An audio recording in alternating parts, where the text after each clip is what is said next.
food and the hospitality is so amazing. We've had such a wonderful time so far. Beautiful. That's my first time. About, like the big picture, the process behind the creation and the vision of the film. So I've seen that your film has been described as a roller coaster, but with human core. So I wanted to ask you, how did you navigate that different mix of genre when it demanded so much flexibility? Well, I think that the things that I normally love in movie are the characters. Those are the things that I gravitate towards the most. So that's just kind of my main attraction. But for this, what was interesting to go into the story and really be determined to make an action film. Now, it doesn't have a traditional plot of an action film, but to give it the momentum that you would get in an action film. Every action has a reaction. Everything is constantly being, is dramatic tension all the way throughout. Everything leads to another thing, leads to another. And that contributes, I hope, to that roller coaster feeling.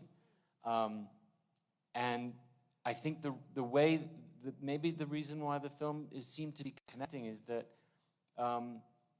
you can never get away from the thing you really love, which is the characters, and that's the thing that I love. So for us, it was really how to put these characters that we love in tremendous situations and see how they react. Right, like to create that special bond between the character and the audience, right? That's right.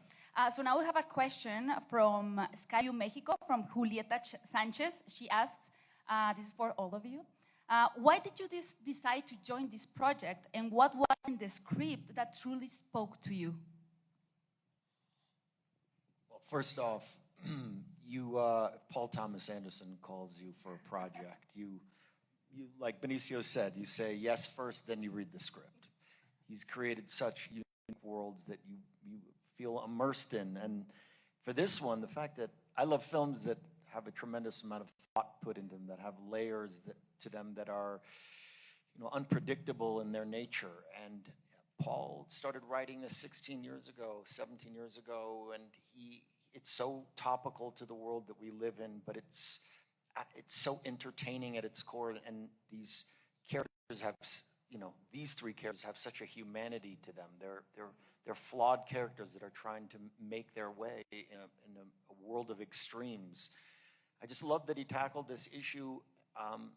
And again, it's not an issue that he's tackling, but he's ultimately holding a mirror up to society right now in the world that we live in. And we get to see it through these eyes of these people that are trying to come together and find trying to find a humanity in helping each other out. Very human, real characters that everyone can relate to when they see the film. What about you, Chase? What dragged you into this project with Paul? I mean, I think, like Leo said, if Paul calls, nobody is ever going to say no. And just getting the chance to be on his set, which are the ultimate master classes, and to work with like Leonardo DiCaprio, Benicio Del Toro, Sean Penn, Regina Hall, and Teyana Taylor, it's a chance that I was never going to pass up. But also getting to work with him and workshop like Willa and her character and learn more about him and his process, I think that really made me fall in love with the project more than anything. That's right. And Benicio? Las tres letras. PTA. Paul Thomas Anderson, como dice, like Leo is saying, he creates a real original story, unpredictable, full of humanity, humor. Every character is three-dimensional, even the bad guys. And he explores the human condition in this great action-driven, charging story. That's the first thing. And then it's the cast, which is Leo was attached to it. I've always wanted to work with Leo. Sean Penn is one of those actors that I've also admired since I first started. And then Teyana Taylor, Regina Hall, and then this one over here, who's a bucket of lightning. She lights up that screen, and it was a pleasure to work with her. It's a beautiful description. Thank you for sharing that with me. And Paul, we all know here, we are all big fans of your work, that you have traveled so many different worlds and concepts, you know, from fashion, oil, young love, cults, even porn. So now you decide to tell a story of a father and a daughter in the middle of drama and comedy at the same time. So what basically led you to this path in this new creative process for you? Well, I mean, quite obviously and quite honestly, I have children of my own. I have 3 daughters, so it was very easy for me to connect to Bob. It was very easy for me to cherish Willa and feel deeply about her, and to write a scenario like this. It was not far away from my life. I don't sit around smoking pot all day on the couch, you know, like Bob or something like that. But I think any parent always feels a little bit like a failure, and always, you know, those first years of fatherhood are so magical, and then they start to turn into this, and they have their own minds, their own desires, and in that kind of transition of letting them blossom into that was very easy for me to understand. It was very close to my fingertips. So, yeah, we have a lot of wonderful characters in this movie, terrific kind of supporting players, but the heart of the movie is where my heart is with the 2 of them. The relationship father-daughter. That's right, yeah. The core. All right, so Leo, there's something really interesting about the movie, and I don't know if you will agree, Paul, but I feel like it presents that laughter and pain are not necessarily opposites, but part of the same human experience. So I wanted to know, what did you discover in playing these scenes where you could both like be in pain and also in laughter? Well, the laughter came kind of naturally, the humor came naturally by the predicaments that Paul put in place. You have these traditional tropes for a character that you have expectations for, that a man coming from the world of espionage, being a revolutionary, is going to have all the right answers. How to be a father, how to get his daughter back. But he sets it up in such a real life circumstance where he's having an argument with his daughter when you first meet them 16 years later. He's trying to connect with the new generation, trying to be a good father, but they're not relating. And then the one singular idea that Paul set up, which doesn't make it a traditional sort of heroic character, is the fact that he can't even remember the password. He's a series of mistakes, but it's in his sheer act of moving forward and persevering that makes him heroic. And that was, I think, something that we kind of discovered as we went along. Every time we came to these very dramatic points, and Paul's very malleable with actors, he's open to new ideas. Every time we came to these very dramatic points of heroism, we kind of decided to go the opposite direction, and then it culminates, without giving the ending away, in this very powerful scene between a father and a daughter, and his heroism is his sheer act of being there and being present. All right. And now that we're talking about the view you have, Paul, on the story and how you created it, well, it's the first time for some to work with Paul, well, for all of you. But this is a question for Chase. This is from CNN Brazil, from Nicole Bastos. She asked, Chase, this is your debut in cinema, surrounded by a star-studded cast and director. What did you learn from everyone that you will carry into your own career?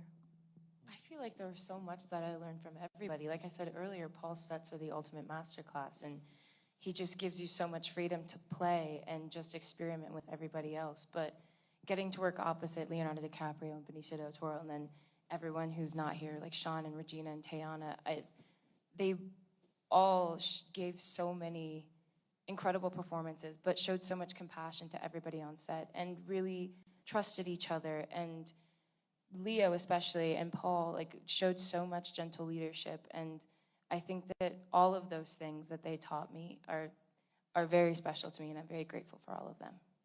Thank you. And Benicio, can you share a little bit with us on how you created this very special world that your character lives in? Sensei, please. Thank you. It all comes from the script. I think Paul had the beginning of the character and the ending of the character. And we explored the whole journey of the character. And together we just came up with what you see. Part of that is that Paul loves the process of the actor, and also did something that was very cool too, which he brought a lot of non-actors to participate with us as actors. And I've seen it described that my character is a leader. And perhaps the seed of that really started when we were forced to include these non-actors to participate and believe what we actors need to convey. So Leo and myself, we had to be leaders for these non-actors to follow us. And I think we achieved that. And I think that sparked the chemistry between Leo's character and my character. And if I may add, the whole idea is, I think Sensei is the perfect friend. And I know Paul a little bit, and he's got a lot of friends. He's very loyal with his friends. You can see here how he dedicates the film to the first AD, Adam Subner.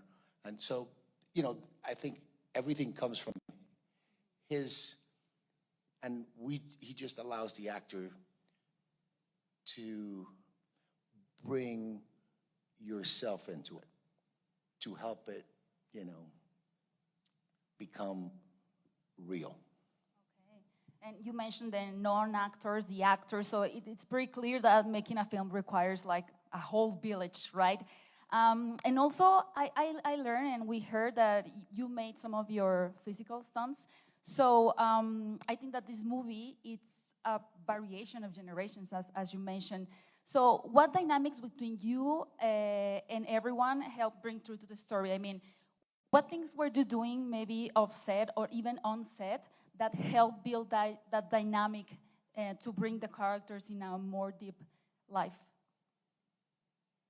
That's for everyone, for yes. Everybody? I mean, well, I think,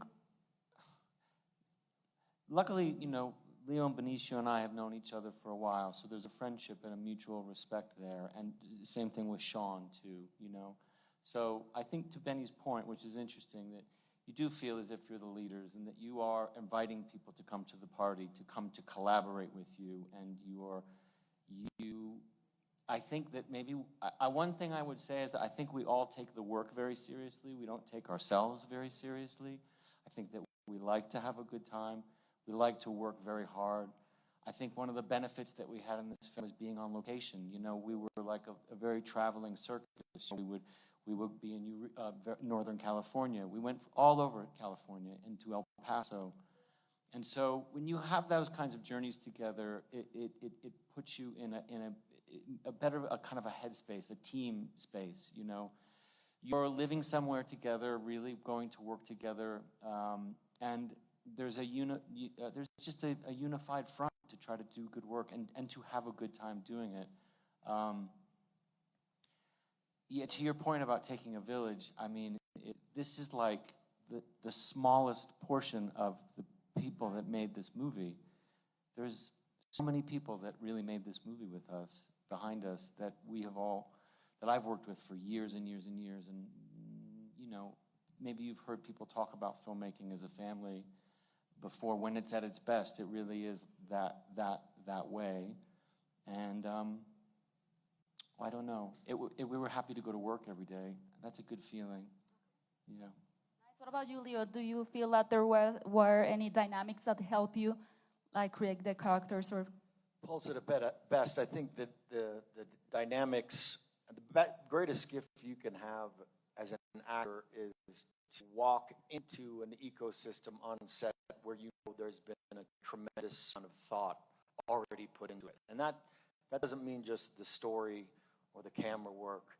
It's the details of being able to work with non-actors, real people, being on these real locations that inform your character, being a part of a culture that gives you ideas, you know. And it's a tremendous gift to not have to think about all of those things and to just focus on, like Benicio said, telling the truth of your character and listening to the people around you.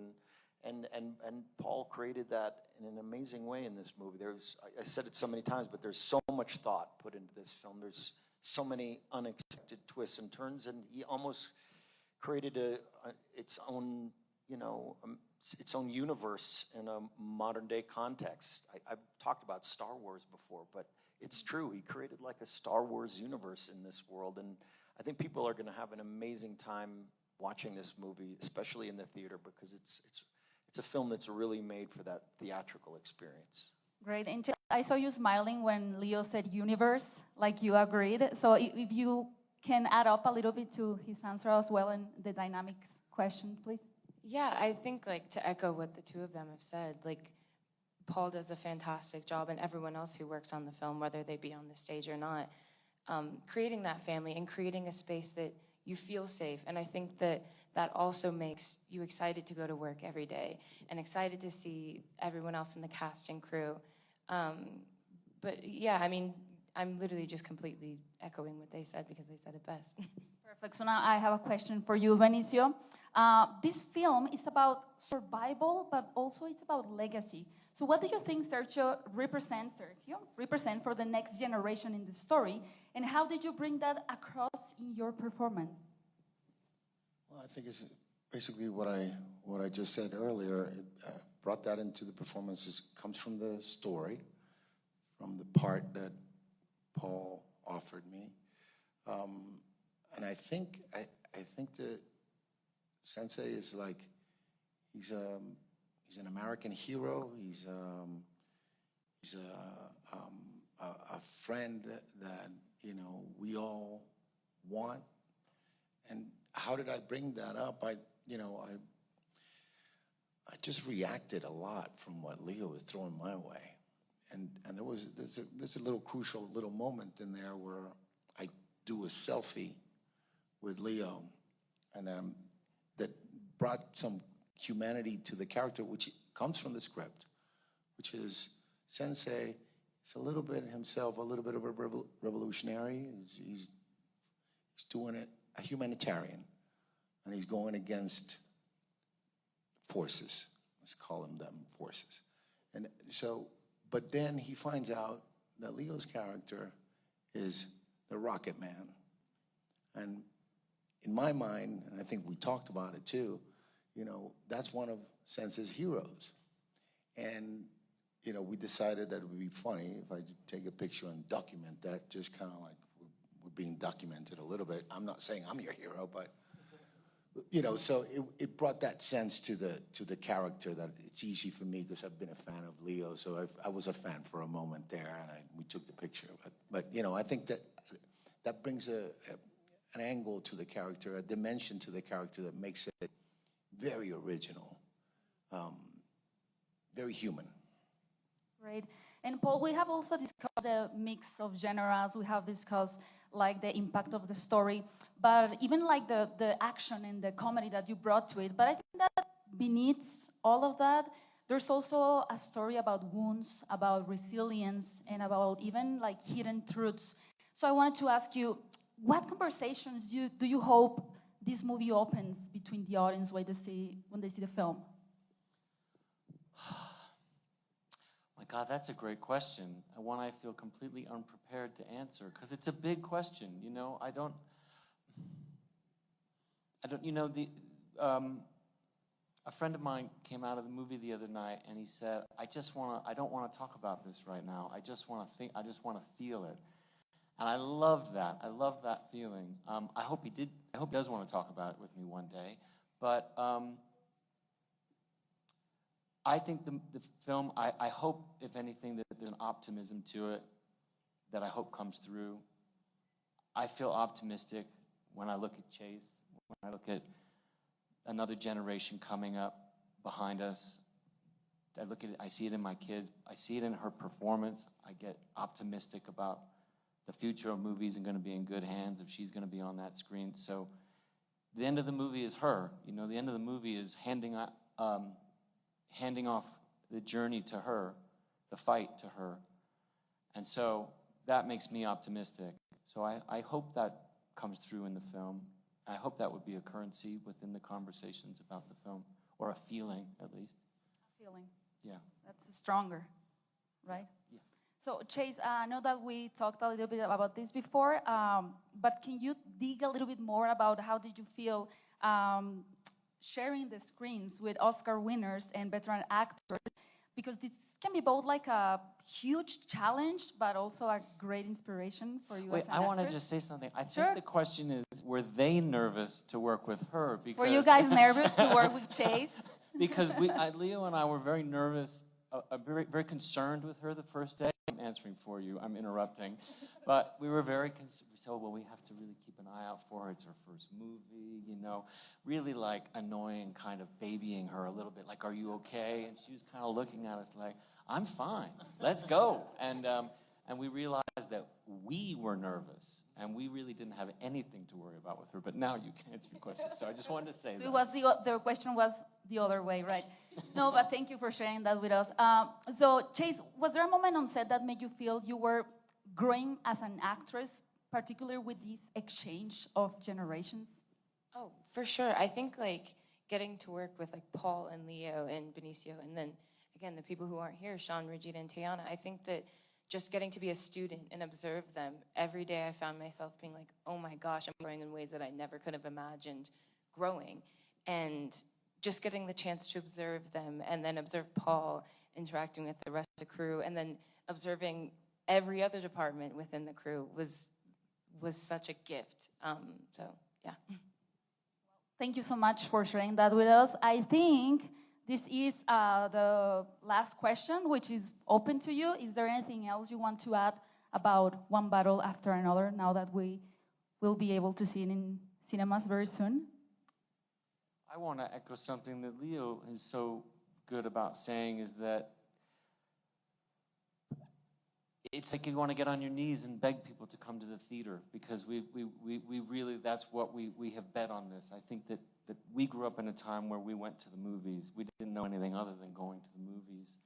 And so now here we are, and we've made something that is really dedicated to be seen big, gigantic, and loud, and with a lot of people. I think the experiences that we've had, we all watched the movie together, you know, alone or with a few friends or something like that, but it was nothing compared to the feeling that we all had when we were in a crowded movie theater. We kind of achieved liftoff together. At a certain moments, you just felt in the audience all kind of lifting up out of their seats together, and it's just a communal feeling that, oh, it's amazing, isn't it? Amazing when it happens. So just the encouragement of that, to support that experience, that's really what we're hoping for. And I think there's no way that people can miss to watch that chase on the big screen. That's right. Get some maybe Dramamine before. No, it's great. Congratulations. Thank you so much for sharing your experience with us.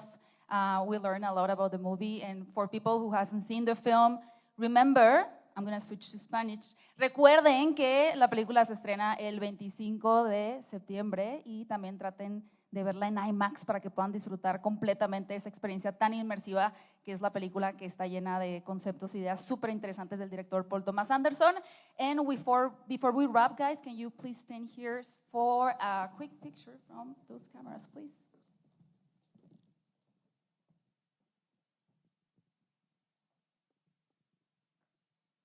Ya lo dije, pero lo vuelvo a repetir, la película se estrena el 25 de septiembre. Muchas gracias al elenco, al director también, y por supuesto a todo el equipo de Warner Bros. México que hizo posible esta conferencia. Gracias a todos los miembros de la prensa por acompañarnos, también a creadores de contenido por haber estado presentes. Esperemos que puedan tener mucha información para sus medios de esta plática. Y bueno, si pueden ver la película, ya como lo mencioné, en IMAX, qué mejor para que puedan disfrutarla en la pantalla grande. 25 de septiembre. Muchas gracias a todos, muchas gracias a Warner Bros. And thanks so much, guys, for your time. Un aplauso para ellos.